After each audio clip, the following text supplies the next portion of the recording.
All right, hello everyone, and welcome to week one of season 8 of the Wooper Club League. It's been a while since we've put content on the channel, but I assure you things have not gotten any less exciting. There's been a lot of great stuff in the seasons since then, and we are ready to get right back at it by providing you with some more content. And we're going to try and do a featured match once a week followed by power rankings. And so all of that will be in this video. I hope you stay tuned the whole time. This feature match that we've got for you this week is super exciting.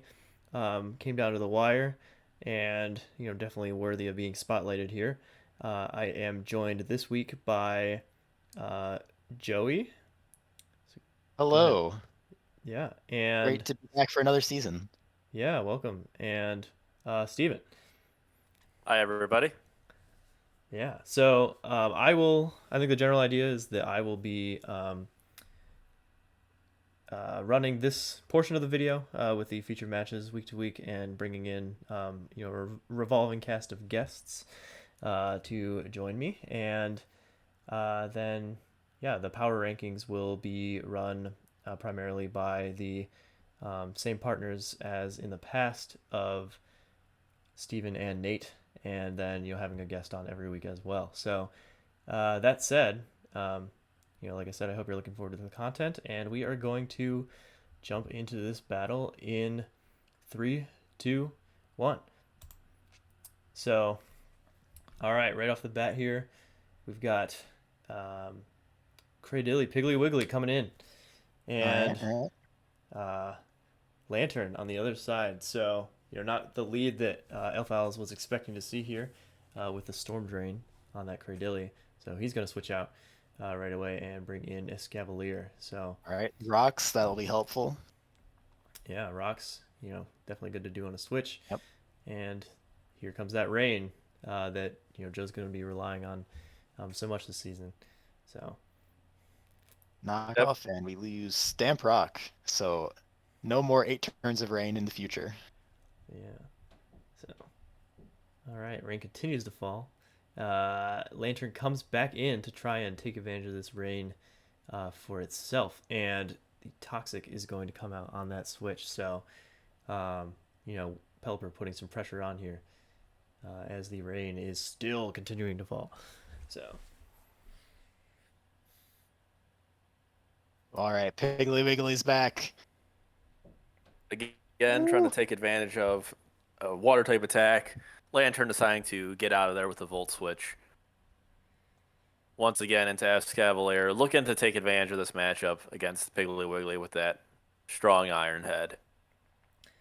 yeah. So Cradilly is putting all kinds of pressure on here by switching into lots of things that cannot directly damage it that well. And so Escavalier is going to Sword be what, stance. yeah, Swords Dance be one of those rare options to put pressure on it to switch out, and it takes advantage of that switch pretty well. And so we'll see what Pelipper can do to respond to that here with a Scald and Burn. no burn. Uh, Impossible. I know, yeah.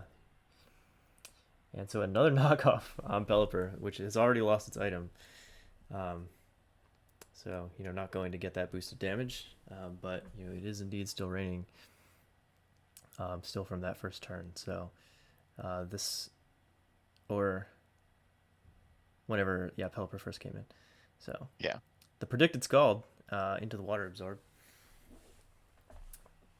which helps that toxic damage become a little more manageable as Cradilly comes in yet again. And is it get the read or nope, goes for Volt Switch and switches back out into something else. So Elf Owls, despite you being put in a tough spot by that Cradilly, is definitely taking advantage of switching and good predictions against the Cradilly to give himself as favorable of a position as possible here. And so we see Hydreigon come in, and we'll see what that can do against this. 56 on the flash cannon. That's good. But although with leftovers, we'll see how that does. Toxic. All right, that hits. Mm-hmm. So Cradilly continuing to put pressure on with that passive damage, and it does not look like it's going to be going anywhere anytime soon. As it All will right, switch. Cradilly gets out of there.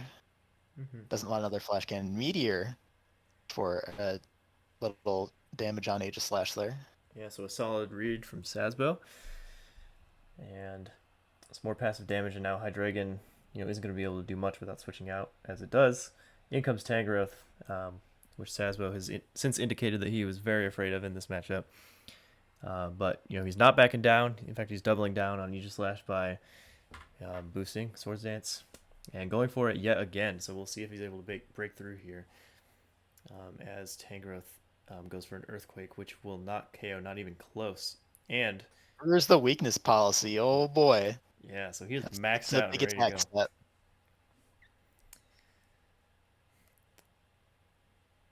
So there is Iron Head, which will take it out. Rocky Helmet taking off half of the Aegislash's remaining HP. Yes.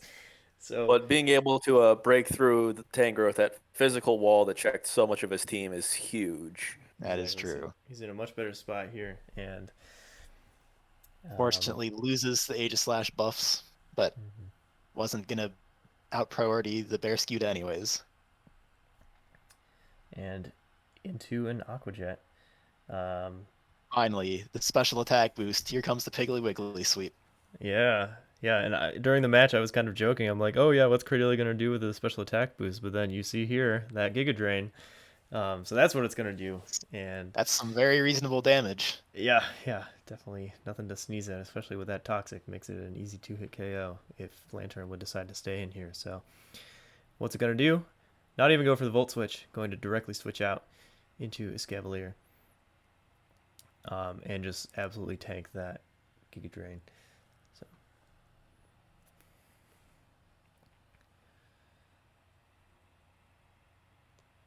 Piggly Wiggly, pretty near full health, but he's going to switch to preserve it because, he's afraid of what Escavalier is going to throw out. So yet another knockoff onto the bird. Yeah. So, Pelipper, he could take those all day. And standoff there. Lantern comes in yet again. Notice the lack of rocks damage that it has been taking. So, the boots are evident here. And on that switch, it's able to roost. And, now it can take a couple more knockoffs, right? So very important. Here we have Cradily trying to get that Storm Drain boost yet again, but Elphals will read that and attempt to position into something better, which in this case is going to end up being Hydreigon, which we know has the Flash Cannon, although it's getting kind of pressed for HP as well due to the rocks and the toxic damage that is taking every turn. So, meanwhile, Cradily is only healing every turn with leftovers. So. Yep. There we've got the classic Roost V recover. Big recover for Cradily. It wasn't going to get that HP with leftovers. Mm-hmm. Yeah, Joe was definitely expecting a big attack there Yep. from the Hydreigon. I was just kind of trying to weather the storm there. But Elphals was able to take advantage of that and get some healing of his own before going for his big Flash Cannon attack the following turn. But once again, we see what Joe's looking for here. Flash Cannon doing around 50%, recover on leftovers, heal it up. Toxic's going to win this fight. Yeah, so Piggly Wiggly is continuing to put the pressure on. Only one Pokemon has gone down, Tangrowth. Saspo is looking to be in a pretty good spot here. Switches into Urshifu, Rapid Strike against combat, not yet to kill, almost 4%. Yeah, and we'll see how important that ends up being. Important enough to get a knockoff, which will make Urshifu no longer choiced. So yeah, we'll see if that ends up playing out here, and you will decide to take advantage of the fact that it can change moves to Aqua Jet there, because Escavalier is such a speed demon that wouldn't have outsped it otherwise. So. Always good to reveal more moves than you need, or rather not take the defense drop. True. And in comes the pup and Pelipper once again. So on that switch, we get 1,000 arrows. Get smacked down. No ground immunity for you. And Pelipper is just continuing to exert itself out here. Is going to roost on that switch in, and it is. So back to exactly full HP. and Lantern, has another decision to make here on the next turn. Running out Kingdra instead of the Credilli. Volt Switch does some more damage here. Although Yeah. Kingdra in the rain might get some interesting stuff going on here. It's true, and that crit helping out. However, Alphals does switch into Barraskewda, who, although he's not the one who set up the rain, does greatly benefit from it with Swift Swim, and really puts a speed check here on Zazbo's team. Yeah, so this turn right here, Yeah, pretty epic. Zazbo. Go ahead. Yeah, hoping for the water type attack there. Take advantage of. However, the close combat comes up, which was the right call against the Kingdra too, and is able to take a huge chunk out of the Piggly Wiggly, breaking down that defensive mod that had been so key to Joe's his current winning position. Yep. Get the recover. Might be able to stabilize the Piggly Wiggly here. Although a crit will ruin that stabilization. Yeah, so this is definitely a turning point in the match here. Piggly Wiggly has been so dominant this whole time and now has fallen to that crit, which, as we saw based on the damage before, will matter, but Hydreigon is going to go down the same turn to the Toxic from Piggly Wiggly, so mutual KOs there on that turn. So things are heating up. Elfowls is still in a deficit here. In comes Barraskewda and Pelipper, so Barraskewda going to once again be able to take advantage of that Swift Swim, and with Cradilly gone, is now able to just flip turn to its heart's content, and in comes Lantern, which obviously is favored here, and is able to take that Toxic because it is already poisoned, and so pretty good switch out turn there, and definitely makes Barraskewda a lot more on the offensive than it has been able to be so far in this match, and Lantern as well is able to do more than just Volt Switch out, although it's going to do that anyway, tried and true. Take out the Aegislash, and we will see it switch out for Barraskewda. Barraskewda again. It's a revolving door of Pokemon, as they say. Yeah, as they say. Barraskewda again in the rain here, very strong position, able to threaten everything on Joe's team. Even though Pelipper resists most of it, the flip turn is still doing a large chunk of damage, and is able to bring in the Lantern to once again threaten this Pelipper for future turns. Yeah, it is tough though because Barraskewda does not have the boots, and so every time it comes back in from flip turning, it is taking a little bit of chip from the Stealth Rock. So we do see Pelipper switch out. So there's still a chance the rain can get set one more time. 1% short. Yes. So Lantern is able to stick around here one last turn. That's a wasted turn of rain, essentially. So that Hurricane's going to take it out. Would have been a good hit if it had switched into anything else as well. And so now since there is no more Damp Rock, are down to our last turn of rain. And to make sure that it is the last turn of rain for the whole match, Joe switches into Pelipper, so it will not get set back up, and will actually not get KO'd here, but he refuses to, let Barraskewda take advantage of the rain any further, and will stay in until he goes down, which in this case will just take one more close combat. So Pelipper finally down. The rain is no longer a factor here for Barraskewda, but not for Kingdra either. So, and also not for Urshifu, who would normally take advantage of that with Aqua Jet and the Surging Strikes. But, Urshifu is far from defeated. Comes in. Barraskewda is not looking so hot defensively.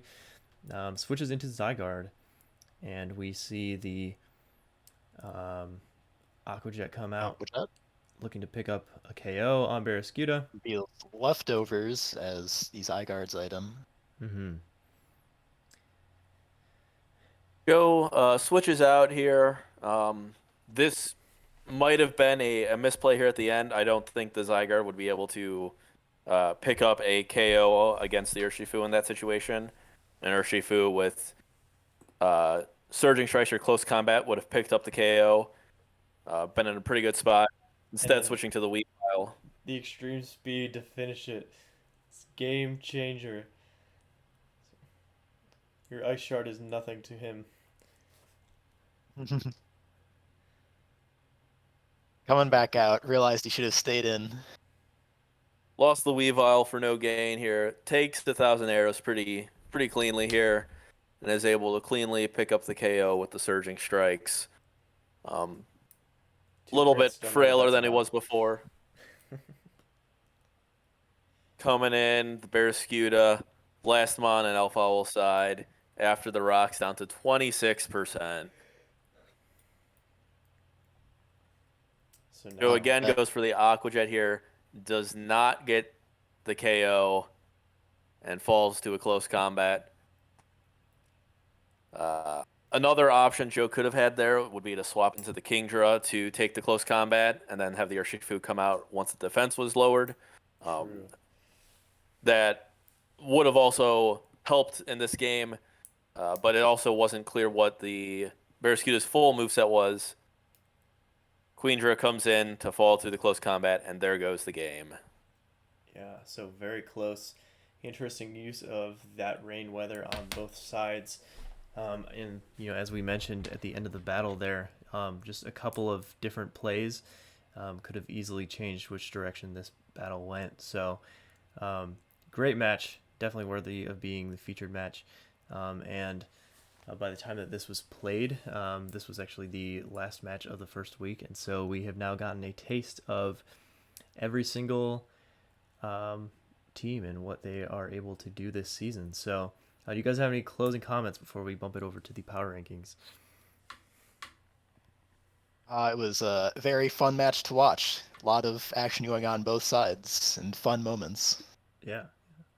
It was also very exciting having so many people in the chat during the battle, as well as some additional battles going on the side that were equally exciting to watch and commentate on. Yeah, although not that even from wasn't our quite league. recorded. Yeah. Jumped in a random match from another draft league, so cheering them on as well. So yeah, it was a super fun match and a super great week. And from here on out, thanks for joining me, you two, and I will go ahead and throw it to the power ranking section so we can break down how all the other matches went and how everyone is positioned for that bye in the playoffs as a result. So let's take it to there. And welcome to the power ranking section, where we're going over how we see everyone has done after the first week of the Wooper Club League Season 8. I'm your host, Nate, or IllLogic. I'm joined, as always, by my co-host, Steve, coach of the Waterdeep Wobbuffets. How you doing, everybody? And we're also going to try to have a guest on every week here, too. So you just heard his voice a little bit earlier, but joining us yet again is our other admin of our league, Matt, coach of the Cincinnati Incineroars, with a really nice showing in Week 1. Yeah, what's going on, everyone? Let's see how he fares and how everyone else is doing right now, as here we are in our post-week 1 power rankings. We're only covering the top 4 in this first section here, the main section. We do have everyone making playoffs, but only the top 4 seeds are those that get buys in the first round of the playoffs. So we want to give special attention to who we think are the 4 best teams right now, the 4 coaches playing the best right now. Give them a nice shout out saying that they're in a good spot to make those bye weeks. So first off, the Acrid Agrons are our first place team. And wow, Joey put on quite a show here with a 6-0 victory over John and the Close Combat Club. He brought a team of Tornadus Therian, Curem, Sylveon, Arcanine, Eldegoss, and Luxray. A couple of mons there that don't usually get a lot of time in the sun. But he ended up taking the 6-0 in 87 turns. A nice drawn-out match, really playing John's style kind of against him with a little bit of a stall tactic with nice components mixed in there too. I was very impressed with Luxray being used as a defensive tool. Not something you normally think of with that, but rocking the Rocky helmet and having a resistance to things like Iron Head from Jirachi proved super crucial. He was able to keep it healthy, just swapping it into necessary moves. Wish from Sylveon was able to help keep it up. Another shout out to Eldegoss, another Unmon that's very low tier, used it extremely well with the heal bell on it. Didn't even realize it got that. Really put a damper onto John's plans with some of his toxic and some of his spore tactics with the Amoonguss and Rapid Spin to get rid of rocks. Really well played, lower tier mons there. Didn't even really need the Tornadus and the Kyurem too much thanks to some very smart pivoting and getting in the real MVP of the match being that Calm Mind substitute Sylveon. It's something that could come in, if it got 1 or 2 boosts, could take out just about anything. Just Jirachi and Amoonguss were the problems. But he had dedicated answers to that. As mentioned before, the Luxray could take Iron Heads all day. The Arcanine could take Iron Heads pretty well. Also had a pair of safety goggles out there. He really was prepared for what John was going to do and really took it to him. It was very well done, very great job from Joey there. Really continuing from last season, which is not on this channel, but Joey was on an absolute rampage on his offensive matches, and very excited to see him at the top of the power rankings in week 1. Steve, you have anything else to add about Joey's performance thus far? I'm just going to give a shout out to the Tornadus' nickname, John's first pick. During the draft, of course, John was very, very upset that Joey picked before him and picked Tornadus. Really wanted to rub the salt in the wound here and did so using Tornadus, although sparingly, to help with that 6-0 win. Really Matt, got anything else to add? Yeah, just that, obviously Joey is like, having a commanding start to the season as we've seen before. But I wouldn't count John out just yet because he has historically been a pretty good player, especially defensively. So, we'll look to see him do better going forward. Absolutely true. John, I think, has made a couple of semifinals in a row now. So definitely a top contender. Surprising to see him drop so heavily so early, but he's also someone who tends to play a little bit better in the second half of the season. So we'll be looking for his resurgence for sure coming up shortly. Number 2 team on our list, one of the reasons we have him on deck here is the Cincinnati Incineroar, coached by Matt, with a nice 5-0 victory. Tell us about that, please, Steve. Yeah, so this week, Matt and his Cincinnati Incineroar faced Anthony and his mighty Miltanks. Matt brought a team of Ditto, Tapu Koko, Tapu Lele, Shuckle, Zoroark, and Turtonator. And really, the key to Matt's victory here was Shuckle. Nasty plot, Zoroark, of course. Oh, man, I can't believe it fooled me. An imposter among us. Really, Zoroark also seemed to, really fool Tony in this match. Got early nasty plot while being immune to the prankster moves from Grimmsnarl, and then was able to go on an early tear, break in some key holes before being put to sleep. But that's the kind of focus of Matt's team is both the Zoroark and Ditto, just kind of some of the unique aspects of Pokemon ability to transform and illusion, and that very much helped him. He did fall into a little bit of hole against the Dragonite, activating the weakness policy, letting it get up a Dragon Dance, but then again, Ditto is able to come in and steal those boosts and clean up pretty easily, and again, get some good hits in. Matt also had some excellent RNG in this battle, especially the key Meteor Beam miss. I'm sure that was all skill and no luck there. But yeah, all in all, fantastic job using especially the Zoroark and Ditto, and very excited to see if this gimmick can continue to work. Matt? Yeah, it was a fun match. I think I'm only scratching the surface of, the potential shenanigans of this team, and I'm looking forward to exploring that in a different way every week. So, yeah, that's what I got for that. Anything you want to add, Nate, before I jump on to the next one? Yeah, this was a super fun match to watch. Your team is super interesting. Excited to see what kind of shenanigans you get to with multiple Tapus, multiple imposters. Very cool team, very fun team. One I would definitely want to keep an eye on moving forward here. Moving on to number 3, we have your very own Buffalo Boufflant, coached by yours truly. And I love to hear people talk about my team. So Matt, why don't you take it away?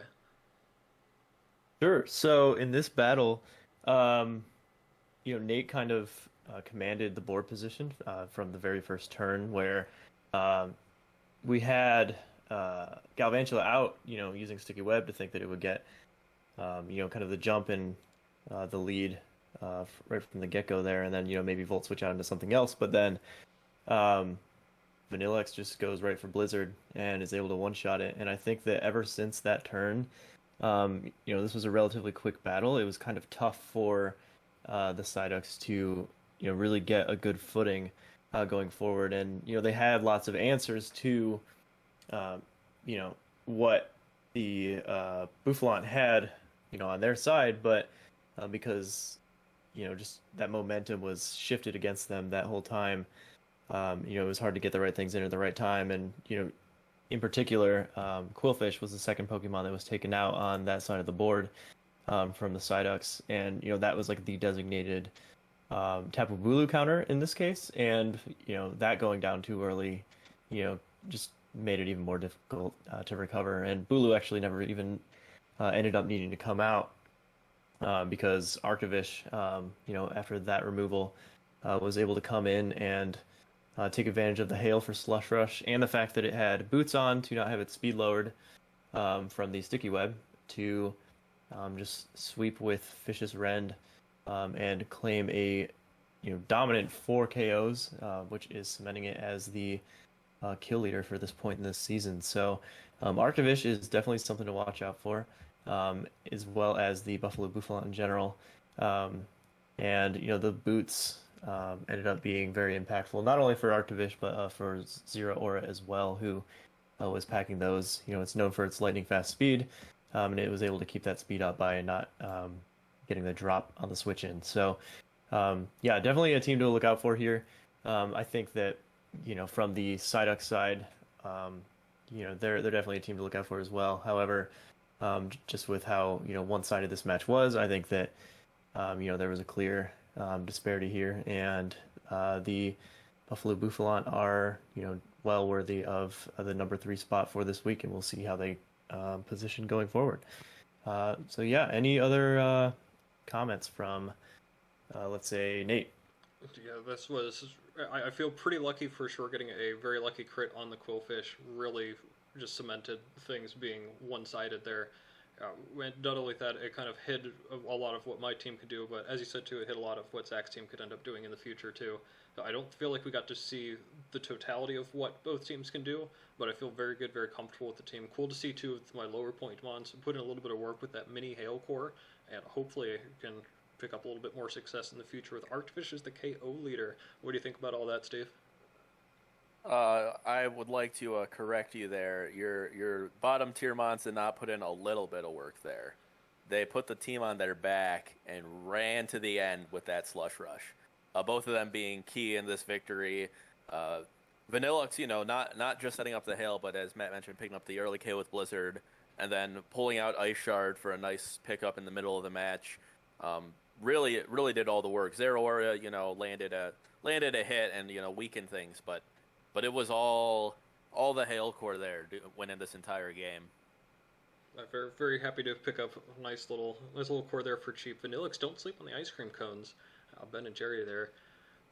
We're going to round out our top 4 power rankings with the Route 1 Verbs, a newcomer to this particular style of format here, kind of, but definitely very successful in the previous season. Rounding out our Elite Four with a Fire team, and actually ended up being the one that took down the champion in his Elite Four run. Michael is really putting together a nice little resume here, taking down SteveChuck here, our very own Steve, in Week 1 with a 3-0 victory. He brought a team of Dragapult, Gourgeist, Tentacruel, Keldeo, Darmanitan, and the Meowstic. I feel like we should have gotten a little more flack for taking Meowstic in round 3 when he wasn't sure what he was doing. But wow, the Prankster screens really helped carry the early game there, really helped set up a little bit of that pivoting and maneuvering around. Gourgeist, I think, was the big star here. Put in a ton of work with Power Whip, as well as Toxic and Leech Seed. It made a great defensive typing to make it an Excadrill check in particular, which his team was sorely lacking. And just getting off Power Whips on things like a Slowbro, bring that down 50%, force it to come in and out a little bit more often, taking out the Raikou and things like that, made Gourgeist incredibly invaluable. Smart flip turning as well with the Keldeo, really nice pivoting around with Tentacruel, letting that absorb the hits that it needs to, and playing around Future Sight really well. Steve was trying to apply that pressure back with Future Sight Slowbro, and it just could not work out, especially whenever he was able to apply that pressure to Slowbro. It meant that when Darmanitan came out, he just claimed a KO. When Slowbro was not healthy enough, it could just click Flare Blitz. Darmanitan ending up with, I believe, 3 KOs in that match. Darmanitan put in a ton of work alongside the Gourgeist. Didn't even need to see too much of the Dragapult, though I really liked the Toxic Spikes plus Hex strategy he had going on there. Really smartly played, really well played overall, especially taking down someone that we know is a very tough competitor in Steve in Week 1. What else do you have to say about your Week 1 defeat, Steve? I mean, per Michael, I am the better player because I lost. I'm just gonna put that out there as we're talking. but yeah, it was a frustrating match. I really couldn't seem to get anything going. You mentioned the meow stick with the screens, and yes, that was annoying and a pain, and I just couldn't seem through his recovery, through leech seed and leftovers and black sludge. Really couldn't get a foothold, and Michael just kind of kept his team at the same health until eventually, I was starting to wear down, and he was able to break through with Darmanitan. And that was it. It was the Gorgeist setting it up and Darmanitan cleaning, and I guess technically Dragapult came in at the end for a kill steal, but it didn't need to be Dragapult at that point. Dragapult and Kelio could have just rode the bench, and the other 4 Mons would have been enough. Matt, do you have anything to add? No, I think you guys hit all the bases. It was a pretty close match, and I think we'll be seeing some good stuff from both of these players. I think some of the interesting things we've seen from all 4 of these matches is that these coaches all use their bottom tier Mons pretty well. Not at the very bottom, but seeing things like Meowstic and Gourgeist in this match, the Hail Core in my match, Matt using these Auroric, although it's not necessarily bottom tier, definitely not the Tapus, the stud Tapus that he drafted. Seeing Auroric put in a ton of work, and the Turtonator was very fun. And of course, Joey's Acronagrons, the Eldegoss, and Luxray. We're seeing coaches use some of those lower tier Mons very well. You have to bring everything at least once, and all 4 of these coaches, I think, did a great job with bringing some of their lower Mons and showing them off very effectively. While these may be the top 4, we do have a couple more we'd like to point out. A team to keep an eye on, for example, the Seattle Steamrollers, who did win our previous season, finally getting over that hump. Steve, could you talk about Chad's game a little bit more and why we think he might be a little bit of a threat in the future? Yeah. So Chad and his Seattle Steamrollers were facing the Zanesville Zigzagoon. But yes, so Chad brought his team of Porygon Z, Chansey, Corviknight, Landorus, Therian, Rillaboom, and Cinccino, and came away at the end with the 2-0 win. His last 2 Mons being left being the Chansey and Corviknight, his core physical special walls that he played excellently throughout the battle. That's been a feature of Chad for a couple seasons now, is having the strong physical special walls to bounce between and have the appropriate wall when it's needed. And that was very key to his success in this battle. Otherwise, it played a strong pivot game, trying to take advantage of teleport and U-turn and such to maintain his momentum, attack when he could with Landorus and Rillaboom. One of the things kind of keeping him from the top, I would say, is the slight anti-synergy between Landorus and Rillaboom, especially with his Landorus having Earthquake in this battle. A little bit of anti-synergy there, but it seemed to work fine. However, his Landorus and Rillaboom were the first 2 on his side to faint, and it was, again, the lower tier Mons, mostly normal types, that were able to pull him through here. The Cinccino, the Porygon Z, and the Chansey. Able to clean things up at the end and secure the win. He also had a benefit from RNG. Nice 4 Focus Blast misses in a row from Josh. Always love to see that. Although I don't think it was super important, as the Chansey would eat those up fairly well.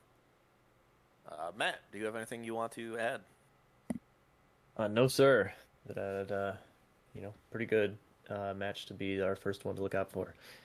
Yeah, definitely. Chad, very good player. Interesting that it came that low. I think some props to Josh there for bringing him that low. As you said, this is a very Chad-esque team, but there are some, I think, kinks he just needs to work out, and we'll see maybe in a couple weeks if he ends up cracking that top 4. The final 2 on our list to keep an eye on are the Newport Noctowls and Boulder Boldores, which you should have already enjoyed their match just a little bit ago, featuring from Matt. What an exciting match, though, really. That was so much fun to watch. Do you have anything else you'd like to add, just in case people missed the first part of this, Matt? Yeah, if you did skip to this part, I definitely recommend going to watch it, or if you were there live, you know how hype it was. It was really close, came down to the bitter end, and, I think that either of these teams could have pulled it out had, just a couple tiny things gone a little bit differently, and so, yeah, for more details on that, no point in reiterating ourselves, go ahead, jump back up forward, and, yeah, all these teams, something to look out for going forward, and especially these top 6 that we've listed. I do want to give a special shout out at this time to the Route 1 Burbs, the Newport Noctowls, the Boulder Boldores, the Zanesville Zigzagoons, and the Mighty Miltanks, all of which are expansion teams in this format.